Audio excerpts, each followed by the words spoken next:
Hello, everybody, and welcome to a new episode of Tales and Tactics, Rules as Written, the show that gives tabletop games the book club treatment. Join us as we dive deep into the bizarre origins, surprising mechanics, and tiny fine print of games you know or may never have heard of. I am your host, Max, and joining me, as always, is my co-host, Troy. And working behind the scenes and making it all sound good is our producer, Jay. Today's episode is about bolt action, but not just any bolt action, the new third edition of the game. This is one of the most popular 28mm World War II miniature war games. This features robust combined arms rules, and there are a ton of excellent first-party miniatures from Warlord Games. Yeah, this is a very well-supported title. I mean, obviously coming off of previous editions, which are also been quite popular. Absolutely. This game has a very certain approach to representing World War II and that type of combat, but it is really strong in terms of its readability, accessibility. It has a ton of material to support it from the previous editions that will be updated based on the roadmap Warlord Games has given. So there's certainly a bright future ahead for this game. And in terms of what it offers, it straddles both platoon and company level scales. It gives you dedicated infantry combat, but sort of bathtubs its way in with some heavier assets than you might actually see at the ground scale represented by the literal table you play on. There's definitely a feeling in this edition of being a more streamlined and faster game, which has its give and take for sure. Absolutely. Yeah, that's definitely a feature that or a theme I noticed when we were going through this. So to jump in on the origins of the game, this is the third edition of Bolt Action published by Warlord Games. This edition specifically is designed by the noted rules author Alessio Cavatore, and that is the rules maestro behind some classic Warhammer books such as the Skaven Army book back in the 6th edition. Whether or not you found that book balanced or not that's a personal debate, but this guy has got quite the wargaming pedigree. He has designed this game since its inception, and this design originally included the legendary rules author Rick Priestley, but this edition seems to be penned by Alessio Cavatore specifically. This is the 2024 edition we're talking about predominantly today, but we are discussing Bolt Action as a whole, and we'll note that the first edition came out in 2012, followed by a second edition in 2016. So the second edition had some legs, lasted for quite a long time relative to the first edition before the third edition came out. This third edition has a number of changes, but the core game experience is still going to be very familiar to Bolt Action players. To give you the full information, myself, Max, and Jay, we've played second edition Bolt Action. We've yet to get third edition to table, but we have gone over, read this. We've done some watch plays, or watch of other people playing, I should clarify. So we've done some homework on it, but I'm excited to spend more time with it as I've got, World War II miniature collection for days. So, but a note about this is you can also get these rules in starter boxes that come with Warlord Games 28mm miniatures. So the new third edition, there's a Battle of the Bulge box set that includes Winter American Infantry and winterized Fallschirmjäger. So really interesting that you can get this game and models all together, whereas many historical war games come from the background where the book is something you get from one source and the models are something you get from another source. But this kind of takes more of the fantasy sci-fi miniature game selling approach. And if you know the origins of Warlord Games, with many of them coming from Workshop, it really makes sense that they would follow that, wherein you're able to purchase just a box. It's got your models. It comes with very rudimentary terrain, some dice, some pin markers, and you're off to the races. Yeah. And if you've already been collecting World War II 28, this will feel like an easy fit. This is the predominant game for that. So I would assume that if you have those, you probably already play it. Yeah. But This edition definitely has some, we'll say, significant, but not massive changes too. Yeah. So it plays basically the same way, though the areas in which it has been changed are distinct for sure. That's right. And one point I did want to make about this one before we move on to the system of the game and more the book itself was this is a distant successor to the Warhammer historical game, The Great War. That was we'll call it a battalion level game, even though it's ostensibly not, but it was a battalion level World War I game wherein you would use effectively like 5th edition-esque Warhammer 40,000 rules to maneuver your battalions, as we'll call them, of World War I infantry. It was a 28 millimeter game, played very similar to Imperial Guard versus Imperial Guard fights in 40K of the era.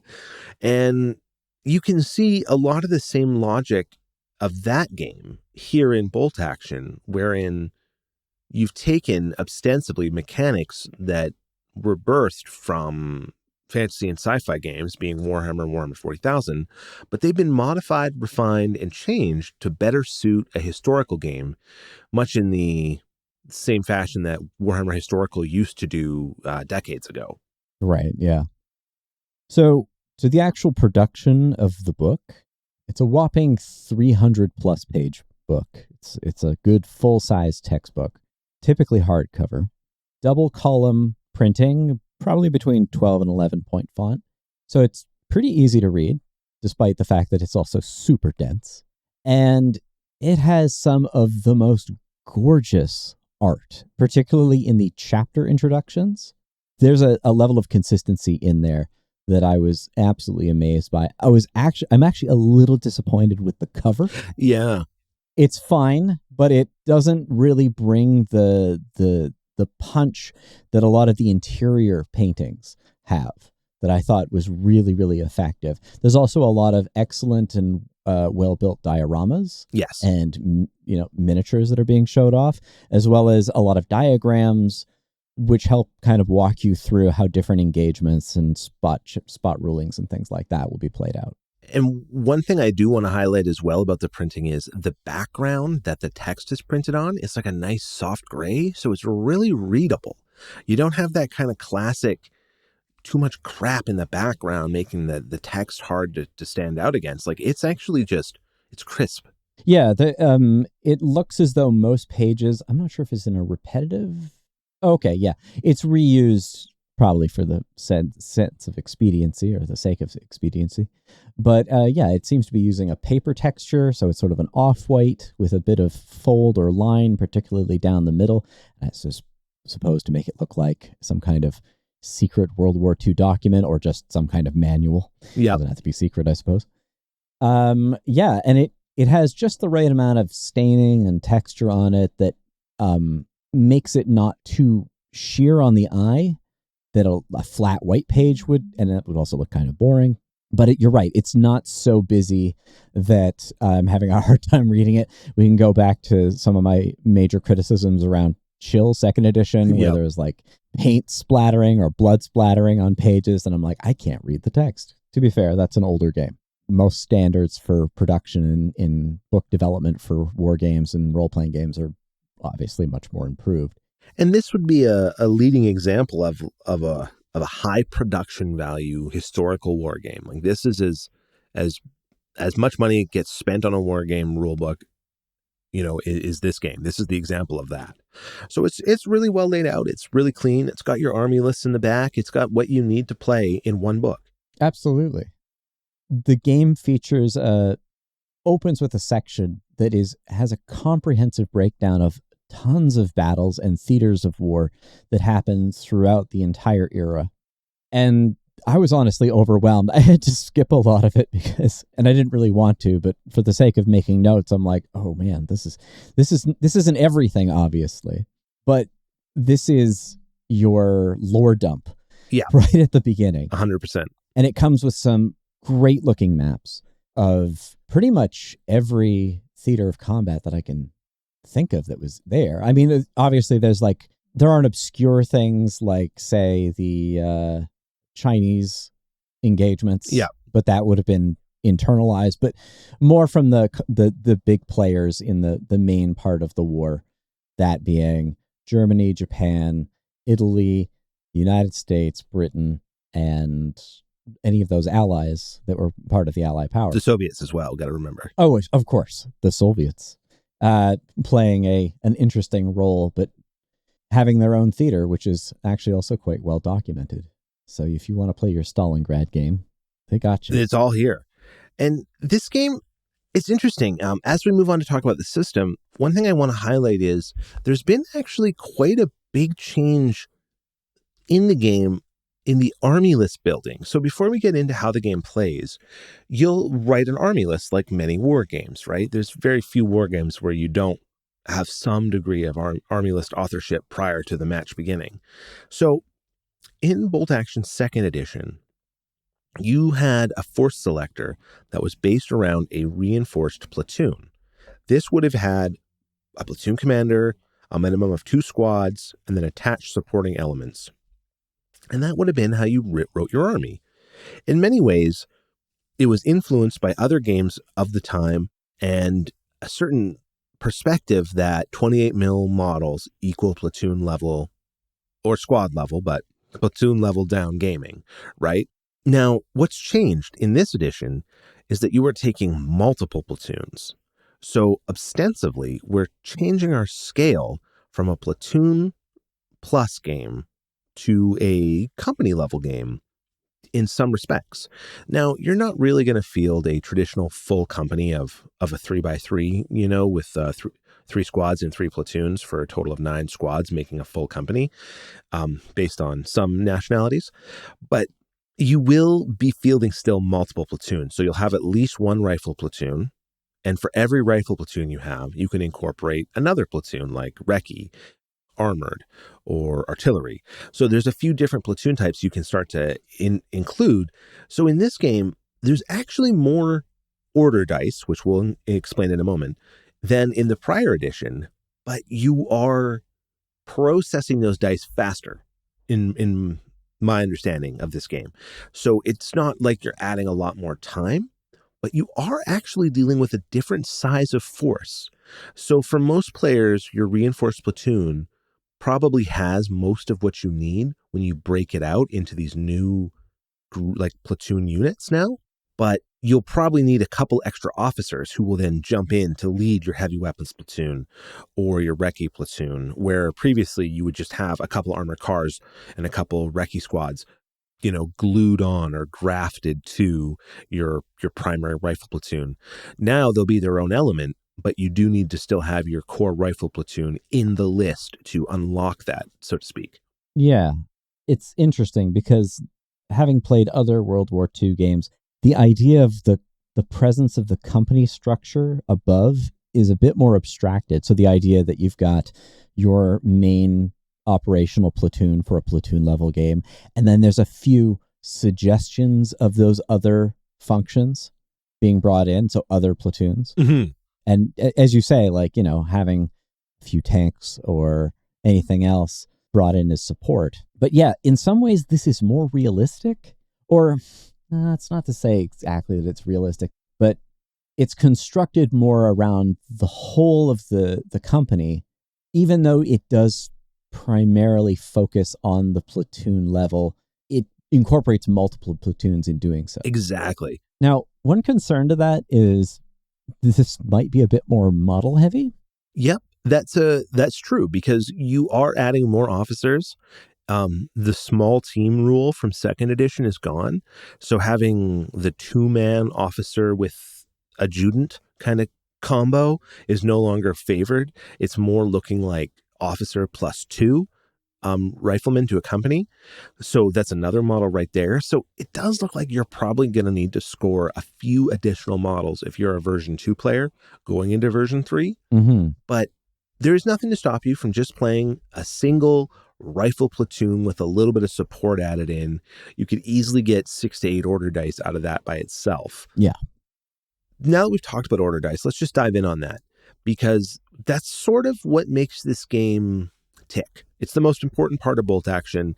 Some people have some misgivings about it, but I like friction in my activation sequence, so I'm a fan of this.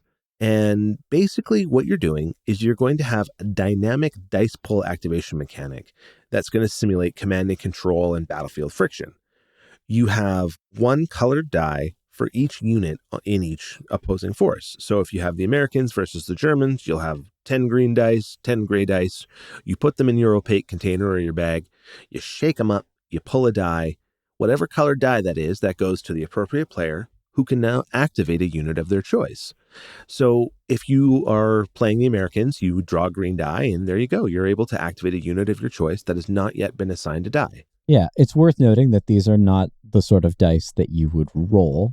And in fact, they can be replaced with other things that are equivalent. But the nice thing about using the dice, and they are six-sided dice for all intents and purposes, is they have the 6 orders written on them. So you can, once they're drawn, you make a decision based on what you're doing, and you can actually mark out the unit with the order written on the top, like have it turned to that side. Yeah. And it's a nice, elegant system for determining who goes first and then marking both the unit that is activated and what the activation actually is. Yes, absolutely. Effectively, it's a drawing of lots system. Yeah, a chip pull for board gamers out there. Yeah. And it's nice because it's simple. You have one die per unit, but the dice don't connect to a specific unit. So if you need your tank to go, you just need to wait for the first green die to pop up, and then that Sherman can get into action. But you're not waiting, for example, for, I need my Sherman card to be drawn out of the deck, or something quite as specific as that. So it's quite cool. And then there is a mechanic that's become very important in 3rd edition called Snap To, where the company and platoon leaders can issue orders when they are activated. So instead of relying on pulling 3 green or gray dice in sequence, you can use Snap To orders for pulling 1 dice, assign it to your platoon leader, have them issue 2 snap orders, and you're getting 3 activations in this one phase, we'll call it. Yeah, that adds an additional level of flexibility. Now, when those snap orders are given, are those units considered activated? They are. So you would then reach into the dice bag and grab dice and set it and put it beside them just to indicate that they have already activated. Mm-hmm. But the Snap To effectively represents the command initiative of your characters or your leaders. So, for example, units don't require it. They can operate on their own initiative, the command of their squad leaders, or the plans they were given before battle, for example. But if you keep them in proximity to these characters, you'll have this greater ability to unify your activations. Instead of having one squad go cross open ground, and then your opponent gets maybe 1 or 2 activations to unseat that squad that just made the move. Right. You would instead be able to activate a squad to prepare the firing, activate a squad to move, and then lastly have your character move into position to remove any pins, stuff like that. So it's a really cool system. It's quite simple ultimately because you're just giving orders from characters within a certain radius. Like if you're within proximity to your character, you can issue the order. Mm-hmm. But it does add a command and control mechanic that I think is very important to a historical game and a World War II game. Yeah, and it's certainly not the only game that I can think of where it has table-activated units that basically can activate other units. Yeah, exactly. It's very much in the zeitgeist of a lot of miniature games. One of the criticisms of that type of activation, and certainly something that I've experienced when playing 2nd edition, because it uses the same system, is there are some times where you can go a long time and not have one of your units pulled. Yes, it's really true of that. You can just have lopsided dice pulls and there's nothing you can do about what happens. Now, I would say that the thing to always keep in mind with that kind of a system is that you know that your lots are in there and they will get pulled eventually. It just changes how those tactics end up proceeding. So if one side gets to move everything or nearly everything into a position and then you're reacting to it, you might feel penalized for having to be able to act essentially entirely after them. But you're also getting to react to what they're doing. So you can actually make more strategically informed decisions, even if what they're doing is taking more ground. That's very true, in fact. So it does have a push-pull there. And when you do draw a die from the bag and put it on a unit, you give them their order and they can then take their actions. We should also specify that if the unit has pins, so they've taken fire, effective fire, we should say, it does mean that you have to pass a leadership check.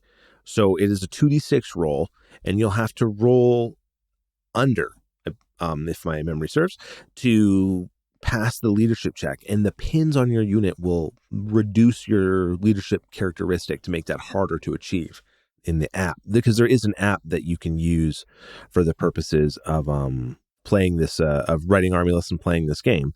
Yeah, so I mean, there's all kinds of supports for this game. It's pretty great that they have something where you can easily build. It's certainly not the only thing where you can build a force using a digital device, but it is a nice convenience to have, not to necessarily do all the math. And it really isn't much more than a calculator with a nice sort of formatting. Yeah, it's just a calculator with a PDF export. Yeah, but it's one of those nicer things to have. But to go back to the leadership check, so in fact, the one key difference in this edition to the prior editions is before you would take multiple modifiers for the number of pins you had. Now you take a single modifier regardless of the number of pins you have. Yes, and they've reduced the number of types of modifiers as well, if I understand that. That's right, across the board in the game. So let's talk about some of the new changes in 2024, so the version 3. And the first one we'll talk about is the change to shooting, because that is maybe one of the biggest changes. From players of version 2, you'll be familiar with a long list of modifiers. So long range, how many pins you have, all these different factors you'd calculate to take your shooting value, what cover they're in, almost forgot. To take your shooting value of, say, 3 or higher to hit, you add all these modifiers in there, then you mix it all up, and then you'll see, I need 6s to hit. Oh, darn. But now you're pretty much always going to need 4s to hit. It's pretty consistent. But the modifiers have largely been removed unless you're talking about certain very specific cases, like there's no long range anymore.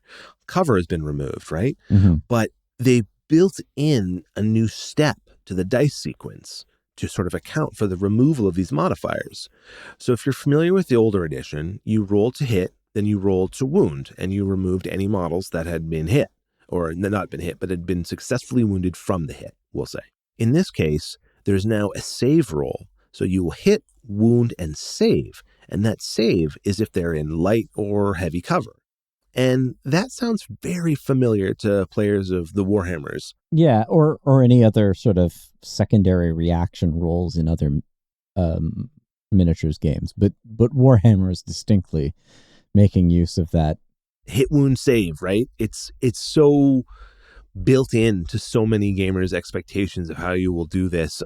So again, it's sort of showing how this game is a great introductory historical war game because it uses up mechanics that you may be familiar with from more mainstream popular sci-fi or fantasy games, but then just ports them into this historical setting.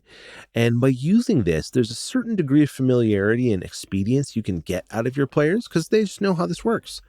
But you do have to recognize that is a save roll appropriate in a game where no one is wearing armor per se, and the ballistic weapons are extremely lethal because it's just flesh and bullets, right? Yeah. So save is meant to be cover, of course, but some have expressed the elegance of not having a save roll at all because it kind of has this like bullet bouncy visual image that might not be appropriate. But some people just say, hey, put the save in front of the wound roll. So roll, hit, save, wound, and it feels a little bit more natural. And they even talk about it in their designer notes on the Warlord Games community website that you could easily do that. There's no difference in the math. It's just a matter of preference. And they went with hit, wound, save because that's kind of the way it's always been done. Yeah, I mean, I can follow the logic of flipping those around because if you're going through the course of the barrage, it leaves the gun. So is it on course? And then you would expect cover to interfere with it, and then the effect of what cover didn't actually reduce. I agree with that. It is odd. I'm curious why they might have flipped that, or why their logic would reverse those. Did they make any mention of that? In the community articles, they talked about how it was just kind of the way it's always been done, and that's why they stuck with it.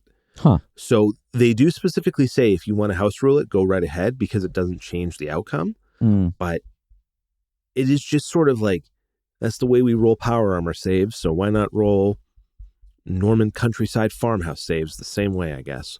So right. I mean, it's almost an aesthetic difference or reasoning, but I think that it's just a holdover from the heritage of its system. Yeah, exactly. That being that it's coming from 40K.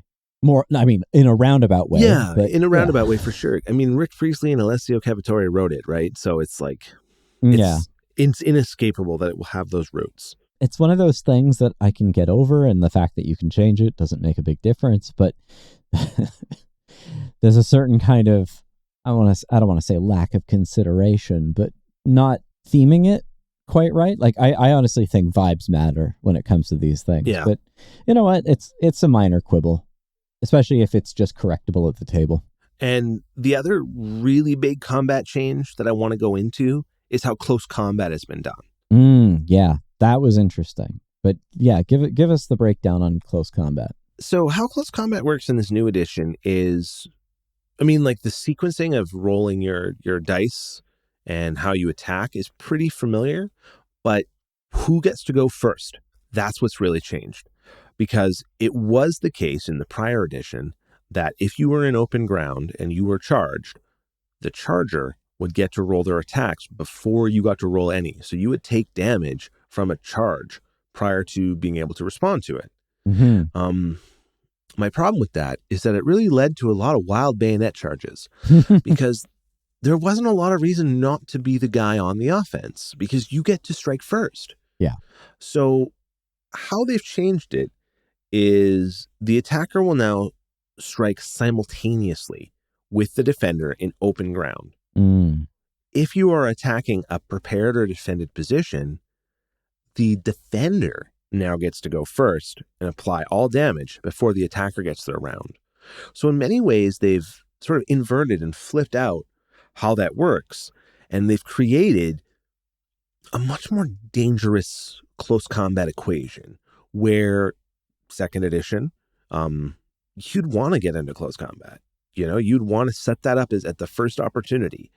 But now in third, I feel like I'm much more reluctant to commit to a charge until I've built up a sufficient number of pins on my enemy as to really impact them. And I think that's the key difference that really makes close combat more interesting to me in this, is you need to prepare your opponent before you can charge. And that's a big World War II thing for me. Part of my expectations from reading firsthand accounts, reading the historical books, is that you can't just run at something. You need to make them duck the heck down before you can make your advance on the position. And the last edition didn't reflect that very clearly.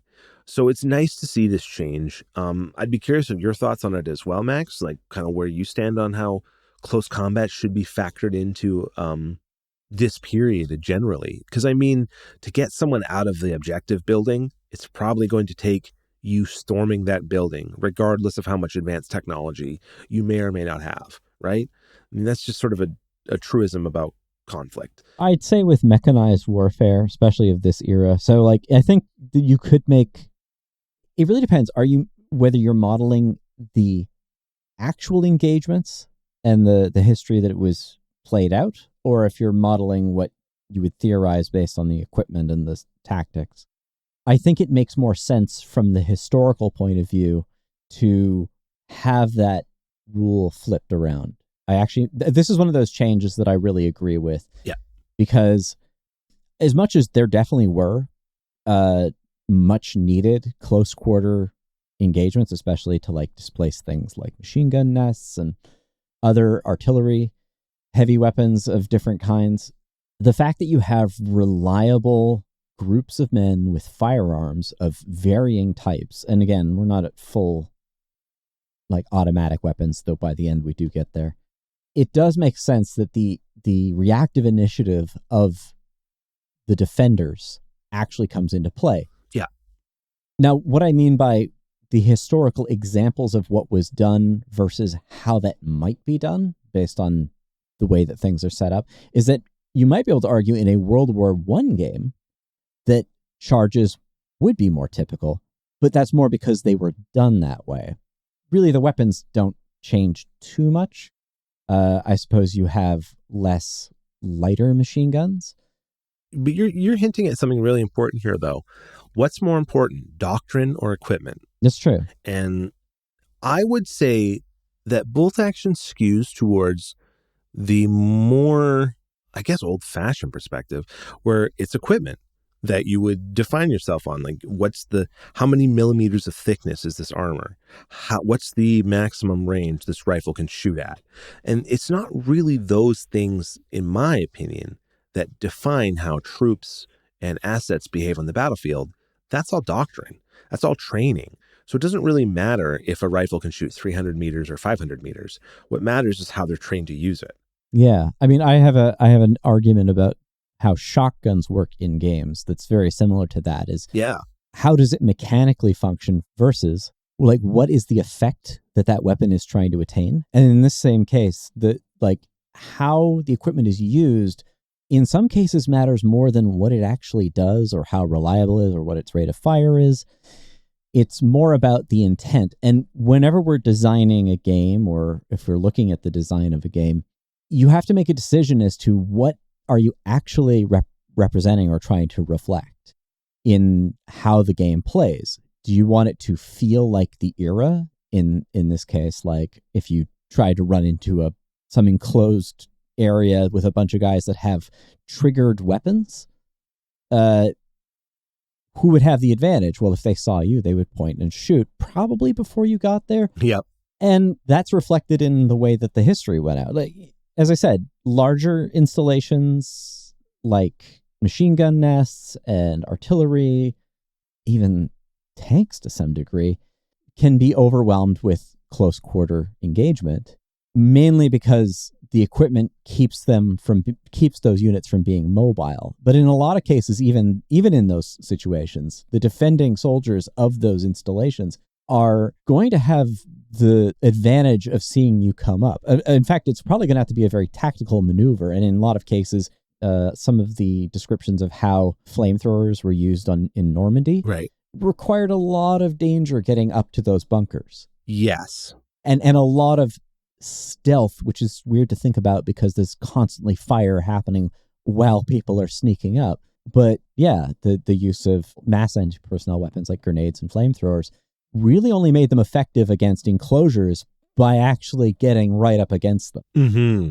But in a lot of cases where it's just a group of guys that are dug into a field versus another group, the group that gets up and starts running is more vulnerable for the moment that they're actually trying to, like, even if the overall force of their attack is going to be substantial when they get there, they're not in a good position. Absolutely. And I find that, like, my favorite experiences in World War II gaming are the ones where you get that sense of pressure and sweat from having to make the really tough decisions. Mm-hmm. And I feel like this change to close combat makes close combat a tougher decision, makes it grittier, as opposed to the easier choice of fixed bayonets and charge.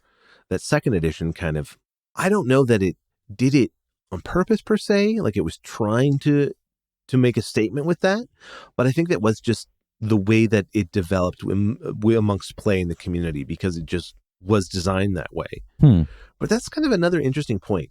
In this game, we talked earlier about how the army list selection changed, but we need to talk about what you actually can take in the army list building. And this is something that a lot of people go back and forth on when it comes to historical gaming. There is the notion that in a historical game, you should be playing the period. You should be playing the historical thing. But in bolt action, you don't necessarily need to be so buttoned down as to play an official platoon organization. You are playing ostensibly platoons, a couple squads with a leader together operating to take an objective, right? That's a platoon. Mm-hmm. But in this case, you can organize them and equip them in ways that are outside the bounds of strict history. The classic example in bolt action would be the STG-44, the German late war assault rifle. This was produced in the thousands in terms of like the physical number of this rifle that was made. So there wasn't a lot of them. To think about how vast World War II was, there wasn't a ton of these weapons. But in bolt action, if you so feel like it, you can just pay the points and everyone's got them.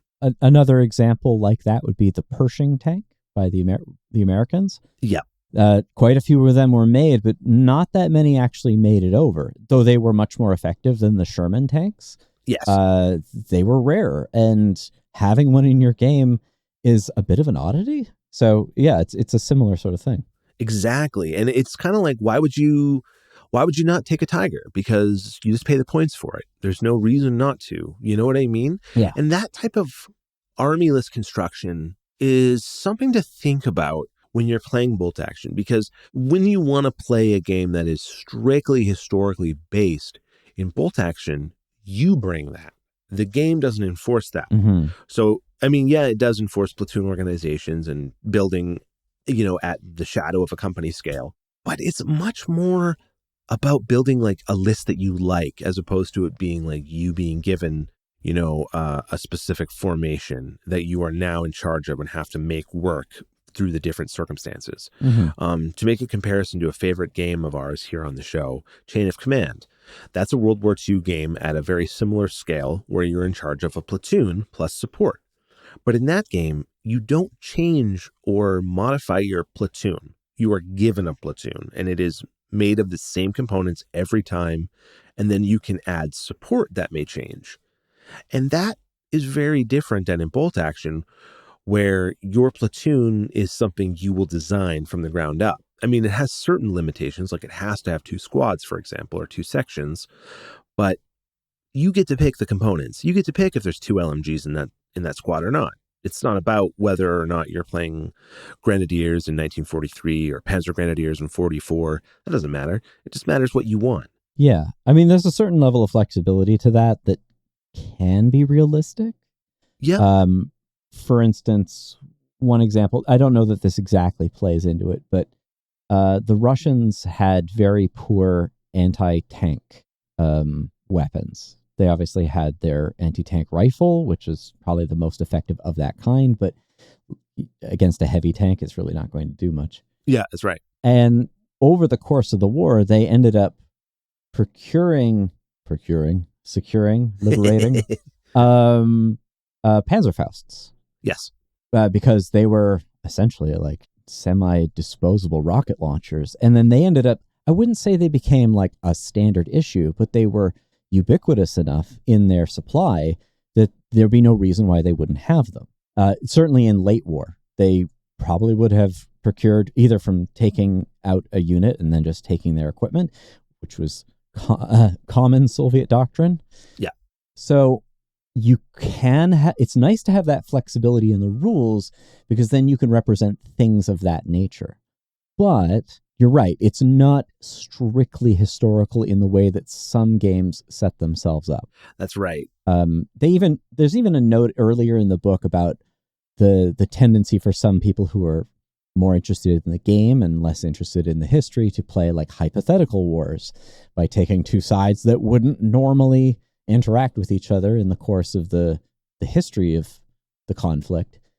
But then just, it's kind of like, who would win, or what would the dynamic be? I think some games make a concession for that. There's the what is that famous scenario? Well, semi-famous scenario. Operation Unthinkable, which is Allied forces against Soviet forces. But some people go crazy and they're like, Germans against the Japanese, and like, well, I'm trying to imagine a world where that happens, but I mean, they are just rules in a book.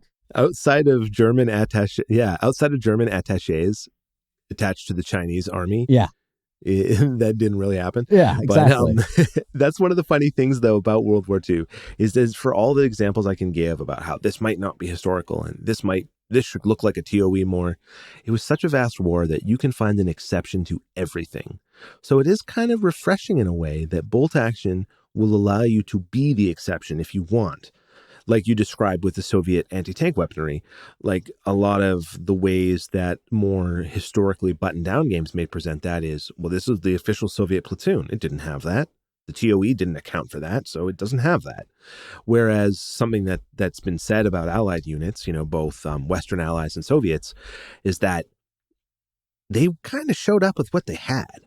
They were a little bit more ad hoc than the paperwork might suggest. I think that applies to any unit in combat. It just starts to take the shape of what it has available and what's working in its local environment. So it will start to shift from the order of battle in the TOE. But that to me is something that's really interesting, that you could write lists that maybe other historical games might preclude you from including. Yeah. And there's other things where if you're going with more of that component, or we'll say granular flexibility in a system, you can fill in for those little niche things that maybe the researchers missed out on, or like one of my, I don't know if I call this a pet peeve because it sometimes gets a thing, but the M7 grenades, the American rifle grenades. Yes.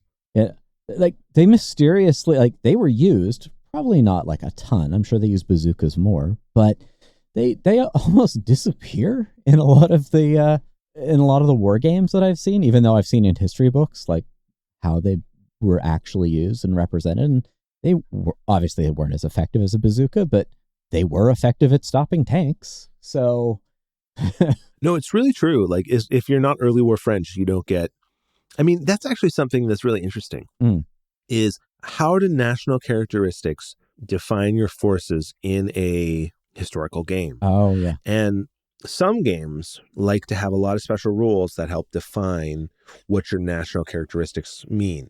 So it might mean that Americans can move and fire better. It might mean that in the case of the Germans in bolt action, they get more dice on their light machine gun, right? Because of the buzzsaw effect. That's quite a common attribute because of the machine gun doctrine that the Germans had. A lot of rules where they have national characteristics with the Germans usually have some kind of better machine gun. Yeah, exactly. And it's kind of interesting, like, to think about how these can be employed to make a game more historical. But also, like what we were just saying, they can sometimes miss the point or play up tropes, like how we'll point out the Americans had rifle grenades, utilized rifle grenades, and historically those are accounted for. Yet, unless you're early war French, no war game is going to give you rifle grenades. Do you know what I mean? Yeah. And it's because of the trope. Yeah, and it also depends on who's writing it, too. Mm-hmm. I've noticed that there are discrepancies written by game designers and authors depending on their own nationality. A good example of this is also with Chain of Command. A lot of it, because it's written by British authors, a lot of attention and detail is given around the British units.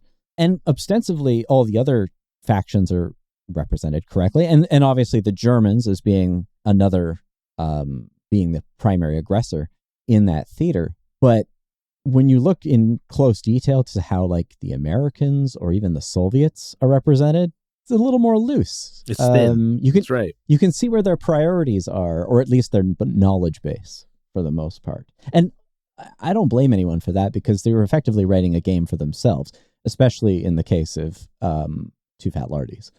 But in this game, I did notice, like, I would say this is more well-rounded as far as if you want to look at a brief history of the battles. Yes. But yeah, there are some of that, but it makes up for the fact that it is more modular in a lot of ways. It is more modular. You're right. Like, to say you could do more with this is perhaps not accurate because you can write scenarios that can do anything for basically any game. But the way this game comes out of the tin is it is very modular. It is very toolbox. And it is very much about, like, you go to the start of the book, you have your 50-page historical primer, right? then you can flip through this book and you can find the parts you need to basically represent any of that, any of those 50 initial pages that give you the historical overview. So whether you're looking for North Africa, the Eastern Front, you want to do the Pacific, you'll be able to find army lists, the force selectors, and then the relevant rules for your theater and for all the information you need. So that's one thing that's really good about this game is the modularity and the accessibility to getting to what you want. You don't need to have a rule book and then download a second book that's your theater book. I mean, this will get that over time as the roadmap develops. As we saw with second edition, there was 1 million books produced for that. But for being able to start, it does give you what you need. It's quite modular. You can take the parts you need. And in terms of getting it to table, you don't need a lot of bits. You need your pin markers, you need your order dice, but you don't need a lot of accessories, which is also kind of nice. I mean, I don't mind markers on my table. I really don't. But it's nice that you don't need to have a lot of them to be engaging with this game. That's for sure. Oh, just a slight correction. It was the M9 rifle grenade that is the anti-armor one. Oh, cool. And in actual fact, they did become less effective over the course of the war. But if you're playing that early entry point for the American troops, kind of fun to have those. I agree. Yeah. And one thing about the debate between like where you want your history to fall when it comes to a game is it is something that you, the player, can set yourself. You don't necessarily need a rule book to say you're only allowed 3 of this and 4 of that, 2 of this. You yourself, as the gamer who has read the books, you've cracked open your history of World War II. You've read your favorite author, whoever that may be. And then you take that and you can provide the backbone. Yeah. And Bolt Action will give you all the parts, all the modular tools you need to play. And if you are the guy who says, well, there should only be 1 light mortar in this platoon, well, then you're the guy that enforces that. And you don't necessarily need the game to tell you those things because you're the one who's playing it. Do you know what I'm trying to say? Yeah, for sure. It's really, I mean, in all fairness, that applies to a lot of games. Some games give you more tools for determining those factors. Other ones, you're going to have to kind of tear the engine out, so to speak, and really make it work. But yeah, I will say that one of, like, as much as this game is maybe not my personal preference in a lot of cases because I tend to like a bit of a grittier. I mean, not to say that this isn't gritty. Obviously, the kill count in this edition is notably higher in a lot of cases. Yeah, because of the lack of those modifiers. You're right. Exactly. And I wouldn't go as far as to call it a casual experience, but it is a very accessible, streamlined game. A lot of the changes have been put in to make the actual games go faster. Despite the counterintuitiveness of having that extra check when firing. Most of the changes that I had seen seem to streamline the game in a lot of ways so that you're really in and playing it and things are happening constantly. It's not getting bogged down. Even though sometimes that actually did happen. And at least from playing second edition, I had fun playing it. I would by no means call it a bad game. And if you're looking for something that is 28 mil and basically covers a fun, easy to learn, fairly easy to learn. Obviously, there's a lot of edge cases in this book. It's 300 pages plus. Yes. But it has a very unified system. Actually, that's a point worth making before we finish up, is how vehicle combat kind of represents the idea that there's this unified resolution mechanic for resolving any kind of, like, it's not, some games I'll say have a separate way of determining vehicle combat versus the way that infantry vehicle. And then there's always some strangeness that happens when the two cross. Right. Like you roll 4 higher to hit an infantry target, but then you roll 2d6 under whatever to hit a tank. Like, yeah, I know exactly what you mean. It's nice that Bolt Action just, it works the same way. You roll damage different, but that's it. Otherwise, there's even cover saves, like the classic save, that even applies to vehicles. One of those nice streamlining things, and I think this is more about a learning curve, is that if you can understand the basic resolution system for like one platoon or one squad attacking, it works all the way through pretty much everything. I'm trying to think if there was something that didn't function that way. Artillery, but it's funny. A lot of the examples they give for artillery is short range artillery. There are obviously they do represent long range, but a lot of what they're talking about are like field guns. Yeah, that's actually something else I did want to point out too, is you're on a small table, you're dealing with platoon to company scale, but you're putting like 105 millimeter artillery pieces down on this table, which is kind of insane. Like that doesn't really make sense. The only time that I've and not exclusively, but extensively, Troy and I play 15 millimeter games, which obviously gives a ground scale that's quite large. Yes. And even in those cases, a lot of the long, even mid-range or mid-weight artillery pieces, you can't really table those because of the range they actually fire at. 100%. Like a 25-pounder artillery gun from the Commonwealth, that would be like probably multiple kilometers back from where a frontline platoon would be operating theoretically. And it's just, I mean, you can make a cynical statement that they want to sell the model, so they put it in the game. But there's also sort of a desire to represent the whole thing and not need to play like 3 different games at 3 different telescopic scales like a crazy person like me would do. It's kind of nice that you could just play one game and it has all the stuff in it. And just, it's one game. Enjoy. Like, I get that. There are arguments for having those types of models present. The best one that I know is if you're playing a campaign, say it's a ladder style campaign, so that effectively each frame or each subsequent game that you play is based on the success or failure of the previous battle. And say you were dealing with artillery in this, say, battle 1, when you get to battle 2, say you defeat or push them back, that large artillery piece could now be an objective on the table. 100%. And then that'll be something that now your opponent can fight to retain by either attempting to pull it off of the table in order to save it, or to try and push you back to the previous battle site. And there are some iconic scenarios, particularly around D-Day and the U.S. Airborne, knocking out artillery pieces. So, like, it wouldn't be weird to have a big gun on the table. It's just kind of weird when the big gun is shooting at stuff that's also on the table. I mean, maybe if it was some kind of hindering barrage, but then the way that things get put on the table in this system is pretty straightforward. Like, in a lot of cases, you can just put everything out.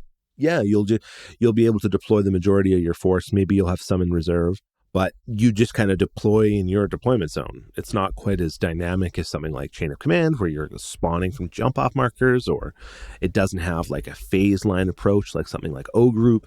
It instead is like kind of line them up. Yeah, again, it's a much more straightforward game, and I don't think that that's a detraction in any way. It really depends on what level of detail you like to play. But if you just want to play a World War II game and you want to get other people in on it, this is a really good way to kind of deliver a smooth, straightforward experience. And as I said, its relationship to other popular war games makes it really accessible for somebody who, say, already plays 40K, for its sort of natural flow. It's a really good on-ramp to historical gaming for people. Yeah. Same with a lot of the Warlord Games titles. I think like Black Powder and Hail Caesar and those are for more advanced war gamers just because of the model requirements those throw at you. Mm-hmm. But for this, you can get a box or two at 30 to 20 models each. You can start gluing, maybe get some paint on those guys, and you're able to play a full featured game, 30 to 50 models aside. And that's fun. That's awesome. It's sort of more in that mass skirmish category that we've talked about in the past, where like everyone's individually based, but it's still a larger fight than just a squad v squad, like a man-to-man skirmish. For sure. Yeah. But I really do appreciate a lot that Bolt Action offers. In terms of the most gritty historical experience, you could still probably find something that's a little bit more detailed. But like you just said, if you want to get a World War II game to table, get others playing it with you, and start enjoying that fast, this is the best way to do it. Yeah, absolutely. So we're still seeing how people are responding to this. I thought most of the reception was fairly positive, with obviously some people critiquing some of these distinctive changes. Yeah, rightfully so. Some of these changes are going to get put under the microscope, but I think there's a lot of good that they've managed to incorporate with this. I think there'll be a lot of value in the new platoon selector list, like the way that works when we get the new source books and we start to get like bespoke platoon organizations for the different nationalities. I think that's going to make it sing a little bit more. Mm-hmm. But for right now, it works really well out of the tin. I do look forward to getting this to table. It probably won't replace my core Lardy's World War II gaming, Yeah. because I tend to play Chain of Command, O Group, and then my new bow is Eisenhower by Sam Mustafa. But right now, I'm really excited to get this get this into action and give it a try. And I think the three of us will have fun with it. Yeah, I'm really excited to actually sit down and try this one with you, because I don't think you and I haven't actually played Bolt Action together. No, we've only played it separately. We've never played it together like we've played Chain 100 times together. But Bolt Action, you've played with other mates. I played with other mates. But we'll cross over and we'll do one. I've got the 28mm models from Warlord. I also have the 15mm that I got from Plastic Soldier Company years ago. But I really love the sculpts that they've done. They're like Warlord Games is like right up there with GW in terms of the quality of their sculpts. Oh, 100%. 100%. I have Black Seas ships, and they are fiddly as hell, but they're really great. Yes, exactly. So, yeah, fiddly sounds appropriate to Warlord Games. Like some of their older kits, you're gluing the rifle into the open palms of your rifleman. So that's annoying. But yeah, right.